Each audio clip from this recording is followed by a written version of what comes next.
Welcome back to World Crisis Radio. Let's push ahead with our brief overview of American labor history today in honor of Labor Day, that is to say this week. Post-war, then, Truman does what he can to break the back of the labor movement, doesn't succeed, but causes a lot of trouble. And that damn Taft-Hartley Act is still there, biggest single barrier to raising living standards nationwide. It permits the race to the bottom, meaning the runaway shop that goes south. 1955, the AFL and the CIO merge back together again after 20 years apart. The CIO faction, take Michael Quill of the New York Transport Workers Union, warns that this is not a good thing. Quill is still fighting for a 40-hour week for transport workers in the New York City subways into the 1950s. So if you have a 40-hour week, you better remember you wouldn't have gotten it without guys like this. Under Nixon in the late 60s, you get the Philadelphia Plan. This is cooked up by George Shultz and Nixon. You want to take black unemployed and play them against employed white construction workers, and to the detriment of both. And this is typical of what Sergeant Schreiber does in the Johnson-era Office of Economic Opportunity. This is the essence of Saul Alinsky, is to set up community organizations of unemployed and marginalized people and try to play them as strikebreakers against employed workers. And this, obviously, the limitation of trade union strategy is you've got to have a political movement that unites all these people, especially the unemployed, who are otherwise going to be used as strikebreakers against you. 1965, 66, 67, U.S. real wages begin to fall.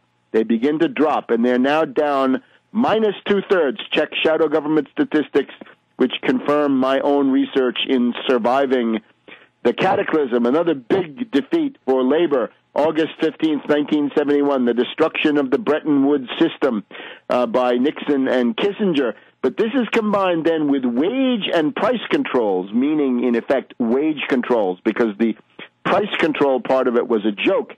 Phase 1, Phase 2, Phase 3, a union-busting strategy piloted by Nixon and Schultz and the rest of them. This is when the unions were told it's time for give back. You've got to start giving up your gains of the 40s, 50s, and 60s because we can't afford that anymore. So, under Carter, things get even worse.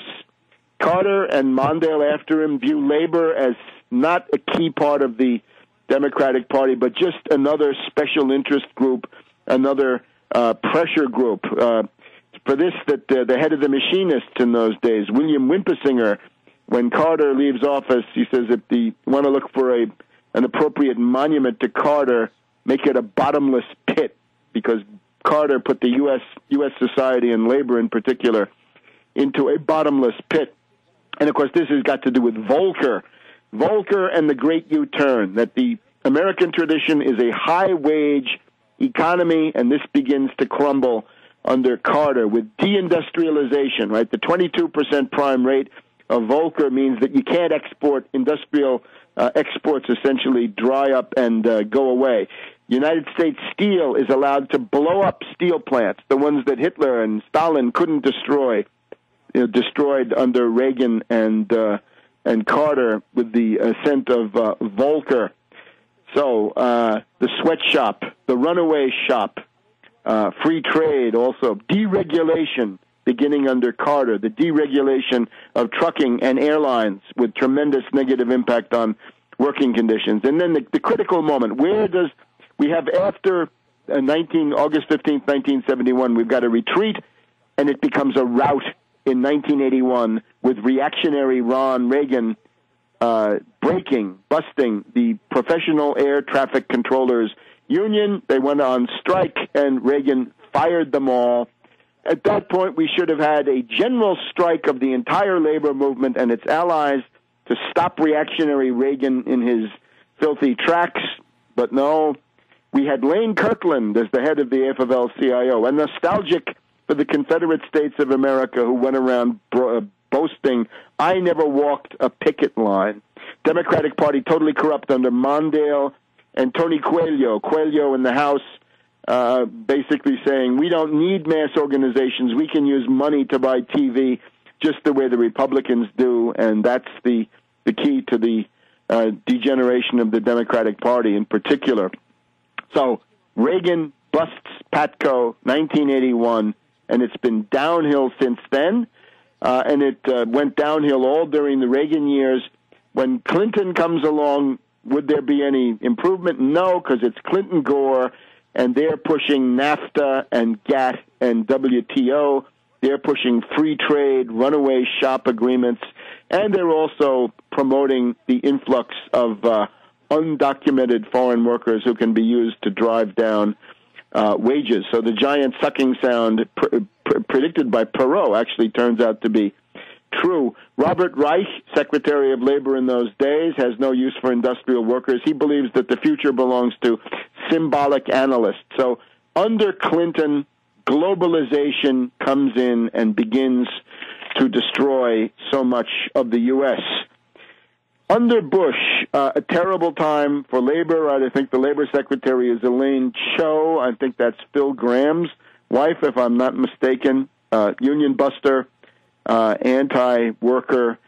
So what do we have? The typical union of this period is the SEIU, Service Employees International Union, with their Justice for Janitors campaign, and that includes under John Sweeney, who later on goes on to become the head of the AFL-CIO in general. But the idea of SEIU is that they're willing to accept lower wages provided they can increase their gate receipts, their membership dues.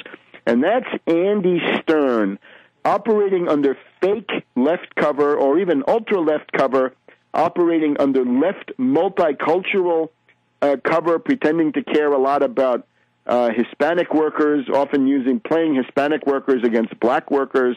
It's a kind of company unionism, which gets you nowhere. And what does he do then? He splits the labor movement. In 2005, Andy Stern makes a big thing saying, "Oh, I'm sick of the Sweeney group at the AFL-CIO.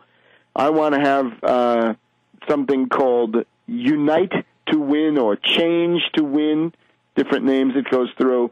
And the idea is he gets the Teamsters and 5 or 6 other unions to split away from the AFL-CIO. So you've got a divided labor movement in disarray completely.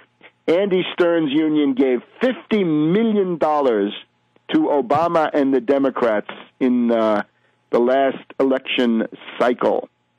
So ultra-left multiculturalism, but low wages under the SEIU, and they're lightning rod for public attacks. Well, when Lane Kirkland quits and Sweeney comes in, there is some sign of life from organized labor. That's the Teamsters. The Teamsters had basically been put into receivership by the federal government. After Hoffa had disappeared, right, probably murdered by somebody you should ask the FBI about, Fitzsimmons, and then Jackie Presser. Jackie Presser, of course, indicted. And then the creation of an independent review board, meaning a group of government stooges who could kick anybody out of the Teamsters that they wanted. And the interesting story is Ron Carey comes in as a reform candidate in the Teamsters, Teamsters for a Democratic Union, TUD. So the reformers bring in Ron Carey. He successfully prosecutes the strike against the United Parcel Service, UPS, in 1997. But as soon as he succeeds, as soon as he shows that he's willing to fight, he's fired by the Independent Review Board, meaning the Justice Department and the FBI. So now we have Hoffa Jr. coming in and playing ball, I guess. Back in a minute on World Crisis Radio.